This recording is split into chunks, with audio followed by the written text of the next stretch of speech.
인생을 살면서요, 고통이나 괴로움만큼 우리 인생에 흔한 경험이 또 있을까요? 더욱이 행복과 평안보다는 고통이라는 것은 우리 마음 가운데 그 경험이 훨씬 더 깊이 새겨지게 마련입니다. 그리고 우리 인생 전체에 더 많은 영향을 끼치는 법이죠. 그렇다면은 고통 가운데 있을 때마다 우리는 그런 의문과 질문을 갖게 됩니다. 고통은 어디서 오는 걸까? 고통의 원인은 무엇일까? 이 질문은 우리 안에 늘 맴도는 질문이지만은 금방 답을 찾을 수는 없고요. 그 답을 찾는다 해도 그 답이 해결 그 자체가 되는 것은 아닙니다. 그럼에도 성경을 통해서 우리는 이런 답을 해볼 수가 있습니다. 무엇보다 우리는 우리 자신의 미숙함과 실수로 고통을 겪는 때가 많이 있습니다. 가령 아주 무리하게 주식 투자를 해가지고 그게 그냥 곤두박질 치는 바람에 쫄딱 망해가지고 가진 것 다 잃고 깊은 고통 가운데, 괴로움 가운데, 신음 가운데 빠질 때가 있겠죠. 누구 탓을 하겠습니까? 내가 잘못했는데. 내 실수와 미숙함으로 인해서 그런 고통을 겪는 경우가 우리에게 참 많이 있습니다. 그런가 하면은요, 고통 가운데는 하나님의 징계로 인한 고통도 또 있습니다. 히브리서에 보면은 주께서 그 사랑하시는 자를 징계하시고 그가 받아들이시는 아들마다 채찍질 하심이라 그랬습니다. 그러니까 하나님은 당신의 사랑하는 자녀가 엉뚱한 길에 들어서서 그저 그냥 주님을 멀리하고 그것도 모른 채 계속해서 주님을 떠나 있을 그때에 징계의 채찍을 드신다라는 거죠. 그 징계는 비록 고통을 동반하지만은 그러나 나를 살리는 징계이고, 그리고 그 징계는 하나님이 정말 나를 사랑하신다라는 그런 증거가 되기도 합니다. 그처럼 이 고통은요, 나의 미숙함이나 잘못으로 인해서 아니면은 하나님의 징계로 인한 그런 것일 수가 있는데, 실은 그보다 훨씬 더 일반적입니다. 다시 말해서 누구나 다 고통을 받는다, 그런 뜻이에요. 고통과 관계없는 인생이 있습니까? 그런 인생 없습니다. 그것은 왜일까? 고통이라는 것이 죄로 인해 들어온 것이고 타락으로 인한 결과라는 것이죠. 하나님이 당신의 생명과 복이 충만한 세상을 만드셨습니다. 하나님이 창조하신 창조 세계는 당신의 생명과 복으로 넘치는 그런 곳이었어요. 그러나 그만 죄가 들어왔고 그로 인해 창조 질서가 왜곡되어 버렸습니다. 그로 인한 결과가 바로 고통이다, 그런 설명이죠. 로마서에 모든 사람이 죄를 범하였으며 하나님의 영광에 이르지 못하더니 그랬습니다. 그 결과 뭐라고 말씀하시냐면요, 피조물이 다 이제까지 함께 탄식하며 함께 고통을 겪고 있는 것을 우리가 아노라. 모든 사람이 죄를 범해 하나님의 영광에서 떨어져 버리고 그로 인한 결과가 우리뿐 아니라 모든 피조 세계의 신음과 고통이 되었다는 거죠. 고통은 그래서요, 우리가 살고 있는 이 망가진 세상의 일부입니다. 그래서 그 누구도 피할 수가 없습니다. 욥기서에 보면은 5장에 이렇게 기록하고 있어요. 사람은 고생을 위하여 났으니 불꽃이 위로 날아가는 것 같으니라 그랬습니다. 고통은 누구도 피할 수 없다라는 것이죠. 하나님이 죄의 세력을 완전히 몰아내시고 하나님의 구속을 이 땅 가운데 완성하시는 그날까지는 고통이 이 망가진 피조세계의 일부가 되어서 우리 가운데 있습니다. 그러나 하나님께서 모든 죄를 몰아내시고 이 땅 가운데 당신의 구속을 완성하실 그 날이 어떻습니까? 다가오고 있습니다. 그 날이 우리에게 다가오고 있습니다. 그럼에도 우리 성도들에게 이 고통의 현실이라는 것은요, 늘 심각한 의문을 제기하게 됩니다. 성도가 왜 고난을 당하는가? 왜 열심히 신앙생활하는 착한 사람이 고통을 당하는가? 하나님은 분명 고통을 끝내실 수 있을 터인데, 하나님은 그런 능력을 가지고 계시잖아요. 그런데 왜 이처럼 고통이 허용되고 있는가? 그런 거죠. 그걸 이제 개인적인 질문으로 바꿔볼 수도 있죠. 내가 이렇게 믿음 안에 살려고 애쓰는데 왜 이런 문제를 만났을까? 내게 왜 이런 어려움이 느닷없이 닥쳤을까? 그처럼 고통이 찾아올 때 믿음의 사람일수록 오히려 하나님께 더 가까이 가 있는 사람일수록 그런 의문이 일어나게 마련입니다. 여기서 근데 여러분 우리가 먼저 알아야 할 사실이 있습니다. 고통의 원인이 무엇일까? 이것을 질문할 때 우리가 먼저 알아야 할 사실은요, 우리의 생각이나 이해가 한정되어 있다는 것이죠. 설명을 해줘도 다 알 수 없다, 뭐 한마디로 그런 뜻입니다. 우리가 하나님의 일을 어찌 다 알 수가 있겠습니까? 심지어 하나님이 우리 인생 가운데 행하시는 일조차도 우리는 다 헤아려 알 수가 없습니다. 물론 그렇다 해서 하나님이 우리 인생 가운데 직접적인 어떤 고통의 원인이 되신다, 그런 뜻은 아닙니다. 어쨌든 내 인생에 일어나는 그런 고통의 원인에 대해서 우리는 다 이해할 수가 없습니다.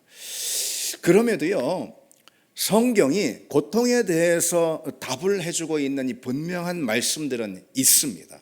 그래서 오늘 이 시간에는 그 점에 대해서 좀 몇 가지로 나눠보려고 합니다.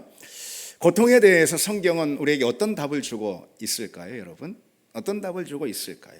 첫 번째로, 고통은 과정이지 결코 결론이 아니다라는 그런 답을 성경이 줍니다. 고난은 목적을 이루는 과정이지 결코 끝이나 아니면은 결론이 아니라는 것이죠. 여러분, 요즘 겨울철 산과 들에 있는 나무들을 한번 보십시오. 잎이 떨어져서 앙상한 가지만 다 남았잖아요. 왜 나무는 화려했던 그 잎을 떨어뜨리고 그렇게 앙상한 가지만 남겨뒀을까요? 죽기 위해서가 아니죠. 겨울을 나기 위해서 그런 거죠. 새로운 생명을 준비하는 과정, 또 다시 피어날 봄을 기다리는 그런 과정 아니겠습니까? 우리가 만나는 인생의 겨울도 그와 같다는 말씀이죠. 끝이 아니라는 것입니다. 인생의 겨울은 끝이 아닙니다. 이스라엘 백성들을 여러분 한번 살펴보십시오. 바벨론의 포로로 끌려가가지고 얼마나 숱한 고통과 그리고 또 절망의 자리 가운데 처합니까, 이들이? 그러나 그것이 결론이 아니었어요. 우리가 압니다, 성경을 통해서. 그것이 결론이 아닙니다. 과정이에요. 따라서 단순히 그들을 향해서 이들이 죄를 지었고 그 죄에 대한 심판으로 인해서 그와 같은 처지가 되었다라고 그렇게 말하는 것은요, 그들이 당하는 고통의 어떤 일부만 설명하는 것 뿐입니다. 구약의 예언서들을 여러분 보십시오. 선지자들이 하나님의 심판을 물론 엄중하고 냉혹하게 선포합니다. 그러나 그 엄중하고 냉혹한 하나님의 징계와 심판, 그것이 결코 결론은 아니라는 거예요. 그건 과정입니다. 예언서들의 결론은요, 항상 어디로 향해 있냐면은 하나님이 그들 가운데 예비하신 소망, 거기에 있습니다. 가장 우울하고 어둡고 답답해 보이는 예레미야서 같은 경우도 마찬가지입니다. 예레미야가 눈물의 예언자라고 그러지 않습니까? 그래서 애가가 있잖아요. 슬픔의 노래, 고통의 노래. 심지어 그 예레미야 애가에서도요, 하나님이 그들에게 예비하신 소망이 바로 결론이라고 말씀해요. 고통을 당하는 것이 하나님의 본심은 아니라 애가서 3장에 말씀합니다. 여러분, 요셉의 고난도 한번 돌아보십시오. 그게 끝이 아니죠. 훈련의 시간이고 분명 하나님이 당신의 선을 이루시려는 그런 과정이었습니다. 그건 우리가 너무 잘 알고 있습니다. 하나님은 뭐 요셉만 특별히 사랑하셔서 요셉에게만 그런 인생을 주셨을까요? 아니죠. 요셉은 우리 모든 인생을 대변하는 그런 삶입니다. 다윗 역시 젊은 날이 어떻습니까? 이 광야에서 저 광야로 피해 다니는 그런 고통과 역경의 그런 과정 아니었습니까? 그러나 그건 과정이었어요. 하나님이 그를 사랑하셔서 그를 들어 쓰시고 세우시려는 그런 목적을 이루는 과정이었습니다. 따라서 여러분, 우리는 고통과 어려움 가운데 이게 제일 중요하겠어요. 먼저 어떤 것보다도 나의 시각이 아닌 하나님의 관점을 갖는 것.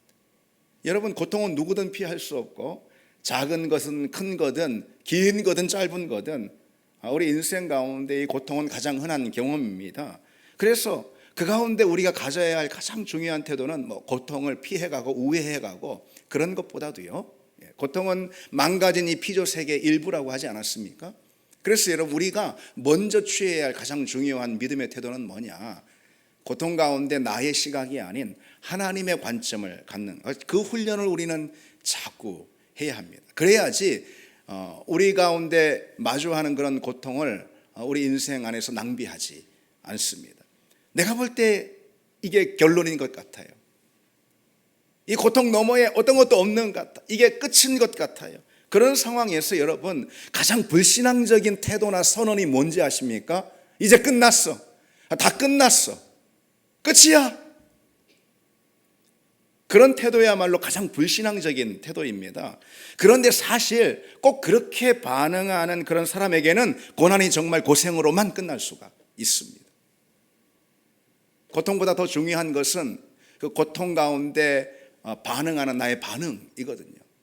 그렇게 반응하는 사람은 고생으로 그냥 그 고통이 결론 날 수 있다는 거죠. 그러나 믿음의 사람은 시련과 고통이 과정임을 압니다. 그렇게 믿습니다. 그리고 그 가운데, 그 고통 가운데 하나님이 예비하신 다른 선물과 하나님이 예비하신 소망이 있음을 믿습니다. 그런 우리의 믿음의 시야가 열리길 바랍니다. 두 번째로, 성경은요, 고통에 대해서 어떤 것을 우리에게 답해주고 있을까요? 고통의 목적은 변화다. 고통에는 목적이 있고 그 목적은 변화다라는 그런 답을 줍니다.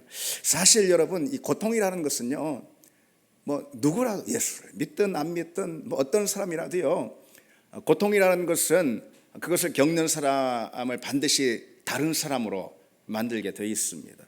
고통을 겪고도 달라지지 않는 사람은 없어요. 고통은 그것을 겪는 사람을 뭐 어떻게 해서든 변화시킵니다.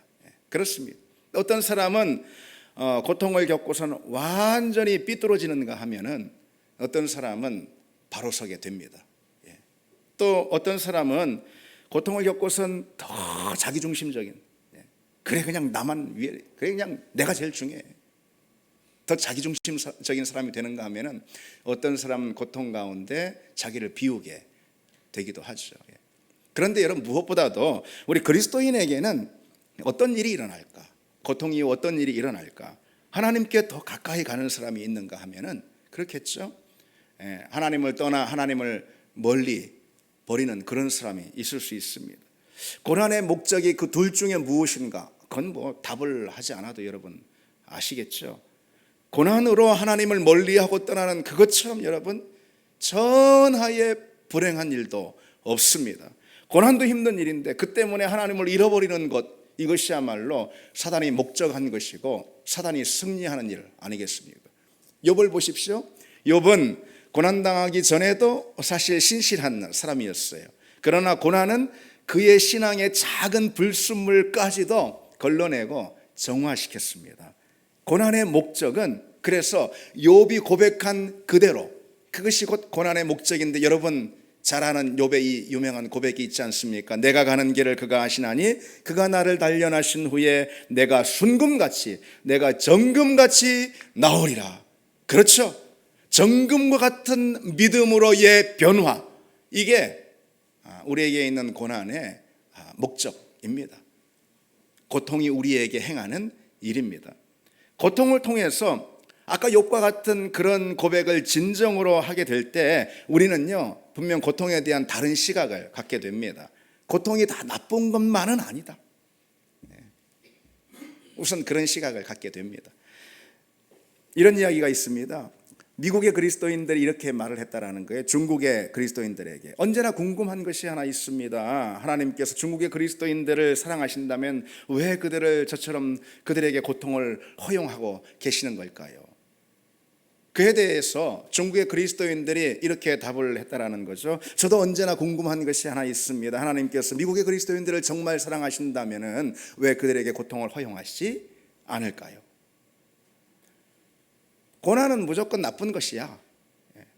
그렇게 말하는 그리스도인들은요, 고난이 무엇을 가져오는지 모르는 그런 미숙한 그리스도인일 수 있다라는 거죠. 물론 여러분, 누구도 성숙한 그리스도인이든 그렇지 않은 사람이든 누구도요 고난을 환영하는 그런 사람은 없습니다. 고난아 내게 와라, 고난을 일부러 환영하는 그런 사람은 없습니다. 그러나 막상 고난을 만난 성도는요, 누구든 고난을 피할 수는 없으니까 막상 고난을 만난 성도는 이 사실을 인정하게 돼 있다는, 어떤 사실이요? 고난이 지나간 자리에는 언제나 그 고통의 비용이 아깝지 않은 선물들이 남겨진다. 아멘. 그 사실을 인정한다는 거예요. 그렇습니다, 여러분. 그래서 그 유명한 그 기독교 상담가인 제럴드 메이라는 분이 이렇게 그 자기 인생을 돌아보며 고백하고 있습니다. 인생을 살면서 나는 좋은 일과 나쁜 일의 차이를 도저히 설명할 수 없다는 결론에 이르렀습니다. 물론 인생에서 당장 나쁜 일로 보이는 일들이 있습니다. 그러나 내면적인 경험에 비추어 볼 때 내게 좋은 일과 나쁜 일의 차이가 점점 흐릿해져 갔습니다. 어떤 일은 아주 멋진 일처럼 시작이 되었다가 끔찍하게 끝나기도 했고요. 또 어떤 일은 처음에는 나쁜 일이었던 것처럼 보였으나 결국에는 축복으로 판명되곤 했습니다. 그게 왜일까요?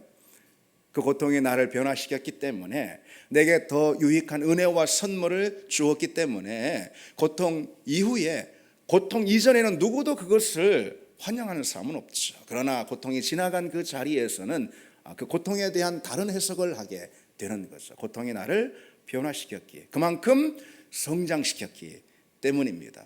우리는 여러분 누구든 원하든 원하지 않든 거부하든 받아들이든 고통 가운데 처하게 돼 있습니다. 인생의 고난의 길 가운데, 광야의 길 가운데 누구든 접어들게 돼 있습니다. 그때 고통에 대한 믿음의 자세가 무엇인지, 그에 따라서 그 고통이 우리 인생에 남기는 흔적은 전혀 다를 수 있음을 여러분 기억하시기 바랍니다. 세 번째로, 자, 지금 무슨 말씀을 드리고 있죠? 성경은 고통에 대해서 어떤 답을 주고 있는가 말씀드리고 있습니다. 어떤 답을 주고 있을까요? 하나님은 내 고통을 알고 계신다. 바로 그것입니다. 심지어 나의 고통 가운데 참여하신다. 여러분 실망하셨습니까? 그러나 이것이 성경이 우리에게 주는 가장 놀라운 답인 줄 아시기 바랍니다. 시편에 보면 탄원시들이 많잖아요. 탄원시라는 것은 시인이 고통 가운데서 하나님께 부르짖는 그런 기도를 말합니다. 그런데 대부분의 탄원시의 흐름, 패턴이 이런 식인 거예요. 처음에 이제 이 시가 딱 열리면서 이 시인이 지금 당하고 있는, 겪고 있는 그 여러 어려움과 환난과 고통과 시련, 이거에 대해서 막 토로를 합니다. 그리고 이제 본론으로 들어가서는, 하나님, 그런 시련과 고통으로부터 나를 건져 주시옵소서, 주님, 그런 모든 어려움으로부터 나를 구원해 주시옵소서 하는 그런 간절한 기도, 간구가 이어집니다. 그리고 이제 마지막에는요, 결론이 그런 하나님의 손길이 내게 임할 것이라는 그런 소망 있잖아요, 희망, 이런 것으로 이제 이 탄원시들은 보통 패턴이 그렇습니다. 그런데요, 그러한 패턴에서 아주 예외인 그런 시가 또 있습니다. 대표적으로 시편 88편이에요. 여러분 집에 가셔서 그 시편 88편을 한번 읽어보시기 바랍니다. 시인은 고라자손이에요. 이 고라자손은 평생 예배하는 삶을 살았다. 이 예배자들로 부름을 받은 사람이거든요. 그래서 평생 예배하는 삶을 살았는데, 그 중에 뭔가 큰 삶의 고통과 시련을 만나게 된 거죠. 그로 인해 사랑하는 사람들과 가까운 벗들마저 다 떠나버리는 거예요. 자기를 버리고 떠나버리는 거예요. 그런 고통 가운데 부르짖는 이 탄원시가 바로 시편 88편인데, 우리는 여기서요, 고통 가운데 우리가 할 수 있는 일은 무엇인가, 그리고 고통 가운데 하나님은 어떤 일을 하시는가, 여기서 조금 엿볼 수가 있습니다. 이 시의 마지막이 우선 이렇게 이제 끝납니다. 어떻게 끝나냐면은, 주는 내게서 사랑하는 자와 친구를 멀리 떠나게 하시며 내가 아는 자를 흑암에 두셨나이다. 그런데 이게 좀 우리말 번역이 너무 좀 밋밋해요. 히브리 성경을 좀 직역해서 보면은 이런 의미로 우리가 받아들일 수가 있습니다. 주께서 내 사랑하는 사람 가까운 벗을 빼앗아 가버렸으니 이제 내 유일한 벗, 내 가장 가까운 친구는 흑암뿐입니다. 그렇게 끝납니다. 특히 히브리 성경에서는 이 마지막 단어가 흑암인 거예요. 흑암, 다크니스. 이렇게 끝납니다. 그럼 뭘 의미하는 걸까요? 이 시가 쭉 이어지다 마지막 단어가 흑암인 거예요. 그 고통 가운데 어떤 소망도 발견하지 못하고 기도를 끝맺었다라는 것을 말하는 것이죠. 이 시인이. 이 시편 기자의 상황이 어떤 상황일까요? 가까운 사람들 다 잃었어요. 이제 죽음이 다가오고 있습니다. 그래서 간절히 부르짖습니다. 그러나 그는 기도 가운데 하나님의 부재를 느끼는 거예요. 하나님이 찾아오시지 않는 거예요. 하나님이 응답하시지 않는 것 같은 거예요. 그게 더욱 고통스러웠습니다. 그런 거 아니겠습니까? 이 시인의 형편이 지금 그런 거예요. 고통이 찾아왔어요. 그 고통 가운데 정말 깊은 어떤 시련을 겪고 있습니다. 그런데 친구들이 와서 벗들이 와서 위로해줘야 되는데 그 벗들이 오히려 다 버리고 떠나버렸어요. 그래서 하나님 한 분밖에 없어 하나님께 나가는데 그 순간 하나님의 부재를 깊이 느끼고 하나님이 거절하시는 차가운 손길을 느끼고 있다 이 말이죠. 그런 실망감에 이 시인은 하나님께 이런 말들을 막 이 시 중간에 쏟아내고 있습니다.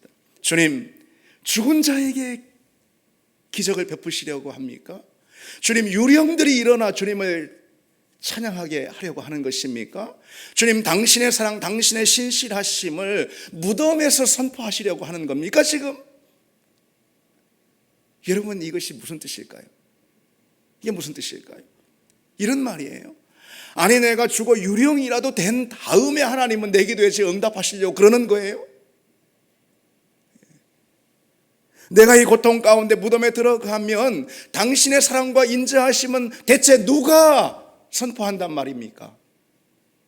그런 절규인 것입니다. 지금 시인은 하나님께 항변하면서 자신의 처지를 호소하고 있어요. 주님, 정말 왜 이러시는 거예요? 저는 당신의 사랑과 인자함을 만천하에 드러내고 싶어요. 그런 거죠.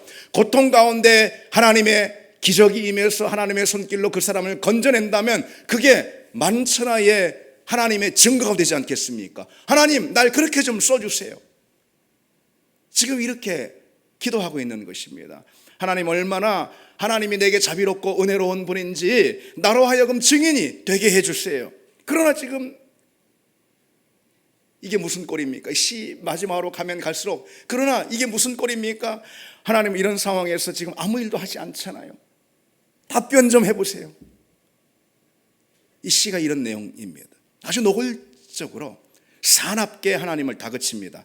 하나님 앞에 그 어떤 절제나 예의도 차리지 않습니다. 이 시인은 하나님을 마치 추궁하고 신문하면서 하나님과 씨름하고 기도의 자리에서 투쟁하고 있습니다. 그렇게 기도하다가 지쳐서 결국 기도를 마치면서 하는 말이 바로 아까 그 말인 거예요. 하나님, 차라리 흑암이 당신보다 내게 친구입니다.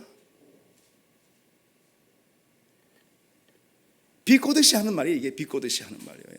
하나님, 나는 이 깊은 절망과 어둠을 하나님 당신보다 더 친구로 하는 편이 낫겠습니다.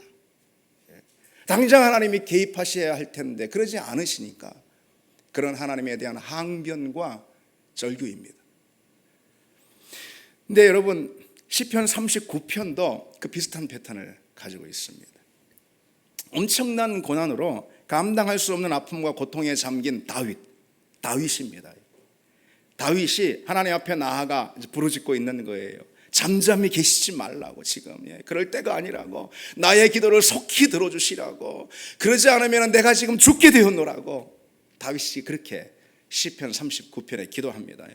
그런데 다윗은 한참을 기도한 끝에 그 기도를 이렇게 맺고 있습니다. 당신의 눈길을 내게로부터 돌리소서. 이렇게 맺고, 그래야 죽기 전에 내 마음이 조금이라도 편할 것 같습니다. 역시 이게 냉소적인 말이거든요. 이런 의미인 거예요. 하나님, 내가 이렇게 다급해서 당신을 부르는데 찾아오셔야 하는 거 아니겠습니까? 그런데 아무 답도 없네요. 그래요, 내가 이 고통 가운데 죽어가는 그 순간 차라리 하나님은 내게로부터 고개를 돌리세요. 이런 뜻입니다. 여러분, 이런 기도 해보셨습니까? 이런 기도 해보셨습니까? 성경에 나와 있는 믿음의 사람들이잖아요.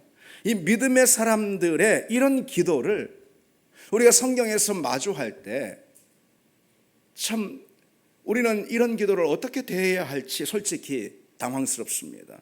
어떻게 하나님께 이런 식으로 거친 말들을 여과 없이 쏟아낼 수 있는지 이해가 되지 않기도 합니다. 그러나 여러분 기억해야 할 중요한 사실이 있어요. 어떤 거죠? 성경에 이런 기도들을 남기신 분이 누굽니까? 하나님이시잖아요. 하나님이 성경에 이런 기도를 남기셨어요. 그렇다면 하나님은 왜 이런 기도를 허용하시고 또 들으실까? 질문이 되지 않습니까? 두 가지 이유에서 그렇습니다. 그 첫 번째로 그처럼 기도 가운데 하나님을 향한 항변과 절규까지 쏟아내면서 하나님을 붙들고 씨름하는 그 사람이야말로 진짜 믿음의 사람이다. 그 사람이야말로 진짜로 하나님을 자기의 구원자로 인정하는 사람이다. 하나님은 그걸 알기 때문에 그렇습니다. 방금 그 시인들을 보십시오. 그들은 고통 중에 오로지 다른 길 가지 않아요. 다른 방편 찾지 않아요. 오로지 무릎 꿇고 여기서 내가 죽겠다라는 각오로 하나님 한 분께만 나갑니다. 하나님 한 분만을 구원자로 찾습니다. 그러나 하나님의 부재가 느껴지는 그런 순간이 다가옵니다. 그럼에도 불구하고 기도의 자리를 박차고 나가지는 않는다라는 것이죠. 여전히 그 기도의 자리를 사수하고 여전히 그 하나님 앞에 머물러 있습니다. 바로 그 사실이 중요합니다. 하나님을 추궁하고 신문하고 자신의 처지를 항변하고 탄원하며 절규할지라도 그걸 어디에서 하느냐? 그것을 하나님 앞에서 한다는 거예요. 하나님 앞에서. 하나님 앞을 떠나지 않는다는 것입니다. 이 사실이 여러분 중요합니다. 고통 가운데 그 어디보다 하나님 앞에 나와 씨름하는 그 사람이 바로 하나님을 나의 하나님으로 인정하는 사람이죠. 여러분 그렇지 않겠습니까? 그 사람이 하나님만 의지하는 사람입니다. 믿음의 사람은 결코 하나님을 떠나지 않습니다. 어떤 상황에서도 하나님의 차가운 등을 느끼는 순간이라 하더라도 물론 하나님은 우리를 버리는 분은 아닙니다. 그럼 우리가 신앙생활할 때 우리 믿음이 약해서 마치 하나님의 차가운 거절을 느끼는 그런 때도 있잖아요. 하나님의 부재를 아무리 부르짖어도 하나님 답하지 않는 그런 부재를 느끼는 그런 순간도 우리에겐 있잖아요. 그러나 그럴지라도 그 하나님 앞에 당신 이러시면 안 됩니다. 당신은 왜 이러세요? 절규하며 항변하면서까지 결코 그 하나님 앞을 떠나지 않는 그 사람, 하나님은 그 사람을 믿음의 사람으로 인정하십니다. 여러분 자신의 심정을 하나님 앞에 솔직히 토해내는 것, 그것은 뭘 의미합니까? 말씀드린 대로 하나님만이 나의 구원자라는 그런 신앙 고백을 말하는 거 아닙니까? 하나님은 그런 기도를 소중히 여기십니다. 하나님은 그런 사람을 아끼시고 사랑하십니다. 고난 중에 있을 때, 마음이 힘들고 아플 때, 그런 상황에서 기도하는데도 불구하고 하나님의 부재를 느낄 때, 그럼에도 불구하고 하나님을 붙들고 오로지 하나님과만 씨름하려는 그런 사람, 그 사람이 바로 하나님의 사람이고, 하나님은 그런 사람에게 반드시 응답하시며 하나님의 은혜를 그런 사람은 반드시 누릴 줄 믿습니다. 두 번째로, 하나님은 왜 이 시인들과 같은 이런 기도를 허용하시고 들으시는 걸까요? 그것은 하나님은 고통 중에 우리가 어떤 탄식과 절규를 하는지, 고통 가운데 우리에게 어떤 심정이 있는지 하나님은 아시기 때문에 그런 거야. 그럴만하다. 내가 안다. 너 이렇게 거친 말들을 나한테 토해내는 거 내가 다 안다. 하나님은 아신다. 하나님은 헤아리시기 때문에 그렇습니다. 하나님은 우리 그런 심정을 아시고 마음으로만 아시는 게 아니고 그분은 우리가 겪는 고통을 직접 체휼하십니다. 여러분 우리 주님은 십자가를 지시지 않았습니까? 십자가에서 하나님의 모든 진노와 형벌을 다 당해내셨습니다. 다 받아내셨어요. 여러분 십자가를 누가 졌습니까? 우리가 졌습니까? 하나님이 지셨죠. 예수 그리스도가 지셨죠. 우리 대신 예수 그리스도, 죄 없는 예수 그리스도께서 하나님의 그 진노와 형벌을 다 받아내셨습니다. 우리 중 누구도 그리스도 이후에는, 그리고 또 그리스도 이전도 마찬가지입니다. 오직 그리스도만이 하나님의 모든 진노와 형벌을 받아내신 분이에요. 그 누구도 하나님의 그와 같은 진노와 형벌을 받은 사람은 없습니다. 그런데 여러분, 우리가 그리스도보다 더 고통이 있겠습니까? 바꿔서 그리스도께서 우리의 모든 고통을 헤아리지 못하겠습니까? 아시지 못하겠습니까?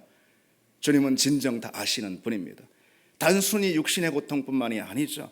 십자가의 고통은 수치와 모욕이고, 그리고 또 완전한 거절과 버림받음입니다. 주님은 거절과 버림받음이 무엇인지 아십니다. 주님은 수치와 그리고 모욕이 무엇인지 아시는 분입니다. 그러니 우리가 당하는 고통을 주님은 아시고, 그 고통에 아시기 때문에 우리와 함께 참여하시는 분입니다. 오늘 본문을 보십시오. 오늘 본문에 우리에게 있는 대제사장 곧 그리스도는 우리의 연약함을 동정하지 못하실 리가 아니라. 여기서 동정이라는 것은요, 헬라어로 심파데오라는 그런 단어인데요, 함께 겪다, 함께 고생하다, 그런 의미가 있습니다. 우리 주님은 그처럼 함께 우리와 같이 고통을 당하시고 우리의 아픔 가운데 함께 참여하십니다. 그분은 우리가 겪는 고통을 그러니 아십니다. 여러분, 이것이 우리의 치유이고 회복이고 우리의 능력이 됨을 믿습니다. 주님은 나와 그저 피상적인 관계를 맺는 분이 아니라는 거예요. 내 모든 형편 가운데 실제적으로 찾아오셔서 인격적인 관계를 맺으시고 내 모든 삶과 그 마음 가운데 참여하시는 분입니다. 이게 인격적인 관계가 그런 거 아니겠어요? 그리고 그것이 곧 고통 가운데 있는 우리를 치유하고 회복하는 능력이라는 거예요. 하나님이 우리와 함께 하시는 것, 십자가를 통해 우리의 모든 고통에 참여하시는 그 자체, 그거야말로 우리가 겪고 있는 모든 고통의 진정한 치유이고 회복이 됩니다. 여러분, 이 사실을 기억하시기 바랍니다. 그래서 신학자 토마스 롱이라는 사람은 이렇게 말합니다. 우리는 예수님의 기적이 아니라 예수님의 상처를 통하여 치유된다. 그러니 여러분, 마지막에 우리는 이런 질문을 좀 할 수 있겠습니다. 우리가 고통 가운데 있을 때 무엇을 해야 할까요? 우리는 고통 중에 무엇을 할 수 있을까요? 주님 앞에 나아가 우는 것입니다. 주님 앞에 나아가 우리의 마음과 심정과 우리의 눈물을 쏟아내는 것입니다. 나를 아시는 주님 앞에 우는 것입니다. 아까 소개한 그 시편 기자들처럼 말이죠. 시련과 어려움을 만났다고, 왜 신앙생활 하는데 나한테 이런 고통이 있냐며 하나님 원망하고 하나님과 거리를 두지 말아야 합니다. 여러분, 고통과 시련이 하나님으로부터 나를 소외시킨다면 그것처럼 사단에게 승리를 안겨주는 일도 없다고 말씀드렸습니다. 우리가 하나님 앞에 울 때 주님은 무엇보다도 당신의 십자가를 우리로 하여금 만나게 하십니다. 물론 주님은 당신의 기적의 손길을 통해서 우리를 그 고통의 현장에서 건져내실 수도 있습니다. 주님께는 그런 능력이 있으십니다. 그러나 먼저 당신의 십자가를 만나게 하신다는 거죠. 왜? 그 십자가 안에 완전한 치유가 있기 때문에, 회복이 있기 때문에 그렇습니다. 우리의 상처와 아픔은 다른 것이 아닌 주님의 십자가를 통해서 비로소 완전히 치유되기 때문에 그렇습니다. 여러분, 괴로울 때 주님 앞에 나아가는 우리가 되기를 바랍니다. 뭐 다른 것 찾지 마십시오. 뭐 다른 데 기웃거릴 필요가 뭐 있습니까? 우리 같은 사람들이, 예수 없는 사람들이야 뭐 그렇다고 쳐. 우리가 뭐 다른 데 기웃거릴 필요 있습니다. 예수님 앞에 다가가면 됩니다. 예수님 앞에 쏟아놓으면 되는 줄 믿습니다. 그렇다면 한편 여러분, 고난 중에 있는 이웃에게 우리가 무엇을 할 수 있을까? 이 질문도 좀 할 수가 있겠죠. 똑같습니다. 그런데 그것은 그가 하나님 앞에 울 수 있도록 해주는 것입니다. 그가 하나님 앞에 울 때 같이 울어주는 것입니다. 우리가 기억해야 할 사실이 있습니다. 여러분, 고통받는 사람에게 멋진 설교를 하려고 하지 말아야 합니다. 우리는 마음 아파하고 괴로워하는 사람에게 하나님의 뭐 이러저러한 뜻이 다 있을 거야, 뭐 그런 식으로 섣불리 진단하는 그런 태도를 조심해야 합니다. 그리고 내 자신이 고통을 이긴 그런 경험을 다른 사람에게, 상대에게 그렇게 곧바로 적용하려고 하는, 일반화해가지고, 그건 잘못된 태도이고, 그리고 어떤 열매도 맺지 못합니다. 각자가 다르기 때문에 그렇습니다. 우리는 위로의 언어를 사용하려고 많이 그러는데 위로의 언어를 사용하려 할 때 늘 주의해야 합니다. 그리고 가능한 한 위로의 말보다는 하나님 앞에서 그가 울 때 함께 같은 심정으로 그의 곁에 있는 것이 더 낫습니다. 기독교 작가인 필립 얀시라는 사람의 고통에 관한 책에 이런 예화가 나옵니다. 한 아이의 아빠가 광산 사고로 죽음을 당한 거예요. 그의 가족들이 얼마나 큰 비통에 잠겼어요. 비통에 잠겨 있을 때 이웃 중 한 사람이 그 아빠를 잃은 아이에게 다가와 손을 꼭 잡고 이렇게 위로해 준다고 말합니다. 아빠가 너무 좋은 분이라 하나님께서 아빠를 하나님 곁으로 데려가셨나 봐. 그러자 이 아이가 울면서 되받아쳤습니다. 맞아요. 하지만 아빠는 나한테 더 필요해요. 여러분, 그런 자리에서는 그저 하나님 왜 이런 일이 일어났습니까? 왜 이런 고통이 우리에게 일어났습니까? 하며 항변하며 우는 그 아이와 함께 울어주는 편이 훨씬 낫지 않겠습니까? 이제 말씀 맺겠습니다. 오늘 고통에 대해서 성경은 어떤 답을 우리에게 주고 있는가 좀 말씀을 나눴습니다. 성경이 고통에 대해 주는 답이 무엇이라고 그랬습니까? 고통은 과정이지 결코 결론이 아니다. 아멘. 여러분 이 사실을 붙들길 바랍니다. 그리고 고통 가운데 우리가 가질 것은 오히려 소망입니다. 두 번째로 고통에는 목적이 다 있습니다. 그것은 바로 변화라는 것이죠. 그래서 우리는 고통 중에도 좀 이상한 말이 될 수 있지만 소망할 수가 있습니다.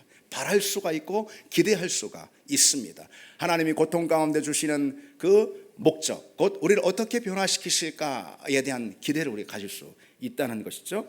마지막으로 내가 고통 가운데 있을 때 하나님은 내 고통을 아시는 분이다. 내 고통 안에서 절규하고 하나님께 항변하고 오히려 하나님을 추궁하고 왜 이런 일이 일어났냐고 하나님을 신문하려 하는 그때에도 하나님은 내 마음을 다 아시고 내 심정을 헤아리시며 그뿐 아니라 내 고통 가운데 십자가로 참여하시는 분임을 믿습니다. 그게 바로 고통이라는 것이 우리에게 주는 믿음의 기회이고 그리고 은혜입니다. 우리 같이 찬양 드리겠습니다.